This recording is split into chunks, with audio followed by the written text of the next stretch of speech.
GoFundMe, DeCastro loses to us?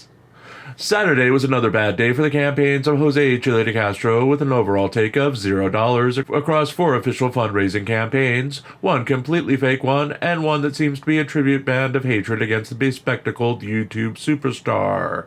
In the week that he returned to YouTube, he's gone from taking in thousands of dollars to hundreds of dollars to tens of dollars to completely being forgotten in the crowdsourcing space, as no one seems to be reacting to his call for action. He's lumped in with others that he considers inferior, like Sean Paul, Long Island Audit Riaz, Christopher Denver Metro Audits Cordova, and Salmo. The alpha male, the top dog, the complete failure as a human being, a son and a father to the 5A cop card, an indestructible trifold, and an all-around swell guy? We've lingered too long in the world of DeCastro depression and despair and turn our attention to Direct D, since we're grading well below the curve at the moment. Christopher Direct D. Ruff started the summer with the willingness to clear his name of the nasty warrant out of Gilbert, Arizona for his arrest for skipping court dates. He was also angry because after he threatened to decapitate some police officers last year, a bulletin was issued warning the police of his violent threats.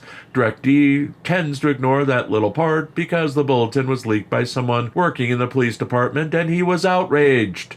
A little thing like saying he was going to cut some police officers' heads off is something that shouldn't be held against him, I guess.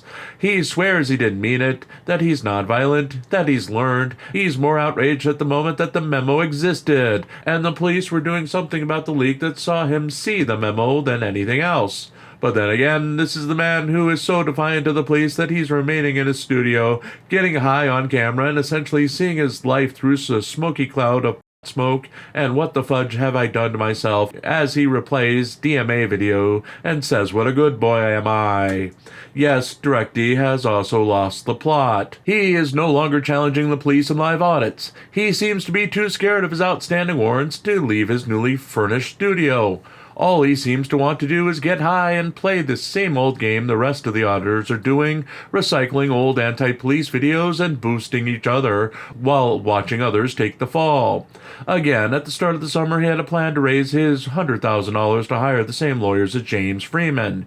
He even had talk of having one of Freeman's lawyers establish himself in Arizona just to help Direct D and others fight against policies put in place by supposedly corrupt police forces and officials. There's been no movement since his donations have all but dried up to his GoFundMe campaign, and the only reality his fans need to face is that he's on a goal to become the first person in history to die from a overdose, which, believe it or not, is more likely to happen to him than me dying on air for Pope Phil's enjoyment.